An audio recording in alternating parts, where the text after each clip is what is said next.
ದಿನದ ಪಂಚಾಂಗ. ದಿನಾಂಕ 15 ಜುಲೈ 2025. ವಾರ ಮಂಗಳವಾರ. ಪಕ್ಷ ಕೃಷ್ಣ ಪಕ್ಷ. ತಿಂಗಳು ಆಷಾಢ. ತಿಥಿ ಪಂಚಮಿ 10:38 pm ವರೆಗೆ, ನಂತರ ಷಷ್ಠಿ. ನಕ್ಷತ್ರ ಶತಭಿಷ 6:26 am ವರೆಗೆ, ನಂತರ ಪೂರ್ವ ಭಾದ್ರಪದ. ಅಭಿಜಿತ ಕಾಲ 11:59 am ರಿಂದ 12:55 pm ವರೆಗೆ. ಅಮೃತ ಕಾಲ 9:59 pm ರಿಂದ 11:33 pm ವರೆಗೆ.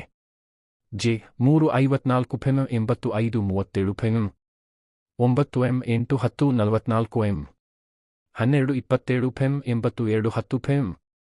ಮಸ್ಸ 9:03:66:65. ಶಕ ಸಂವತ್ಸರ 1947 ವಿಶ್ವಾವಸು. ವಿಕ್ರಮ ವರ್ಷ 2082 ಕಲಾಯುಕ್ತ. ಶುಭೋದಯ. ಈ ದಿನ ಮಂಗಳಕರವಾಗಿರಲಿ.